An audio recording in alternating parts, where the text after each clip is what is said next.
जन जागृति साक्षरता अभियान में आपका स्वागत है। पिछले सेशन में हमने देखा टेबल्स को किस प्रकार बना सकते हैं, उसकी मॉडिफिकेशन के बारे में जाना, डेटा को इंसर्ट करने के बारे में जाना हमने। फिर डेटा को फेच कैसे कर सकते हैं, अर्थात आप सिलेक्ट से कैसे क्वेरी कर सकते हैं, उसकी जानकारी भी हमने ली। जो भी जानकारियाँ हमने पीछे ली वो केवल बेसिक्स को कवर करने के लिए हैं। यहाँ से हम अगले सेशन की शुरुआत करते हैं जहाँ पे हम बेसिक्स से लेकर एडवांस की तरफ चलेंगे। सबसे पहले हम यहाँ पे इस सेशन में बात करने वाले हैं कि किस प्रकार हम इंसर्ट कमांड के द्वारा स्पेसिफिक कॉलम को वैल्यूज दे सकते हैं। इसी तरह से हम ये भी देखेंगे किस प्रकार हम सिलेक्ट के द्वारा स्पेसिफिक कॉलम्स की वैल्यू को देख पाएंगे। तो इंसर्ट के द्वारा किस प्रकार स्पेसिफिक कॉलम्स की वैल्यू को इंसर्ट किया जाए, फीड किया जाए, और किस तरह से सिलेक्ट के द्वारा स्पेसिफिक कॉलम की वैल्यू को देखा जाए, वो दोनों चीज़ें हम यहाँ देखने वाले हैं। यह एक एग्जाम्पल लिया गया है स्टूडेंट टेबल का, जिसमें 3 फील्ड्स हैं, स्टूडेंट आईडी, स्टूडेंट नेम और स्टूडेंट एड्रेस। यहाँ पे नीचे की तरफ देखें तो हमारे पास पहली क्वेरी है select student ID comma student name from student. अगर आप किसी टेबल के स्पेसिफिक कॉलम की वैल्यूज को देखना चाहते हैं तो उन कॉलम्स का आपको नाम डिफाइन करना पड़ेगा। अगर आप स्टार लगा देंगे तो सारी कॉलम्स की वैल्यू आपको दिखाई जाएंगी।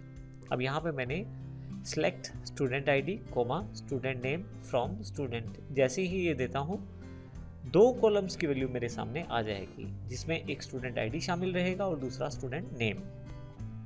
इसी तरह से अगर कुछ स्पेसिफिक कॉलम्स की वैल्यू को इंसर्ट करना है तो उस केस में मैं स्पेसिफिक कॉलम्स को मेंशन करूंगा इंसर्ट क्वेरी के साथ भी। जैसे यहाँ पे इंसर्ट इनटू स्टूडेंट, अर्थात स्टूडेंट में डेटा डालें, एक राउंडेड ब्रैकेट ओपन है, फिर बाद में उसको क्लोज किया गया है। बीच में हमने 2 फील्ड्स के नाम लिए हैं, स्टूडेंट आईडी और स्टूडेंट नेम। वैल्यूज देते समय हमें इन्हीं की वैल्यूज देनी है। मैंने एड्रेस मेंशन नहीं किया तो मुझे अब एड्रेस की वैल्यू नहीं देनी है, और यदि आप एड्रेस की वैल्यू नहीं देंगे तो वहाँ पे डिफ़ॉल्ट रूप में स्पेस अवेलेबल हो जाएगा जब तक आप कुछ और मेंशन ना करें। तो यहाँ पे वैल्यूज स्टूडेंट आईडी की 1 है और जो नेम है स्टूडेंट का वंदना है। इस तरह से नीचे दी गई दोनों क्वेरीज भी स्पेसिफिक डेटा को सिलेक्ट करने और स्पेसिफिक डेटा को इंसर्ट करने से रिलेटेड है, जिसमें हमने पहले कॉलम को हटा दिया है और दूसरे कॉलम को प्रयोग कर लिया है। इससे पहले कि हम टेबल में कुछ इंसर्ट या सिलेक्ट करें, मैं आपको टेबल का स्ट्रक्चर दिखा देता हूँ। यहाँ पे मेरे पास टेबल है स्टूडेंट के नाम से, जिसमें एक स्टूडेंट आईडी है, नेम है और उसका एड्रेस है। आइए देखते हैं किस प्रकार से अगर मुझे कुछ स्पेसिफिक डेटा इंसर्ट करना है या सिलेक्ट करना है तो कैसे कर सकता हूँ। इसके लिए मैं एसक्यूएल पे जाता हूँ यहाँ से, और यहाँ से सिलेक्ट स्टार फ्रॉम स्टूडेंट मेरे पास पहले से है। मैं इसे अगर ये वेयर 1 हटा देता हूँ यहाँ से, अगर मैं गो कर दूँ तो आप देखेंगे कि अभी ये सभी रोज़ दिखाएगा पूरे कॉलम्स के साथ। लेकिन स्पेसिफिक कॉलम या रो को देखने के लिए फिर मैं क्वेरी बॉक्स पे वापस जाता हूँ यहाँ से, और इस क्वेरी को हटा देता हूँ और यहाँ से ये वाली क्वेरी सिलेक्ट कर लेता हूँ, सिलेक्ट। अब आप देखें यहाँ मुझे टाइपिंग नहीं करनी पड़ी कमांड चलाकर, तो मुझे ये सबसे बड़ा बेनिफिट ये हुआ है।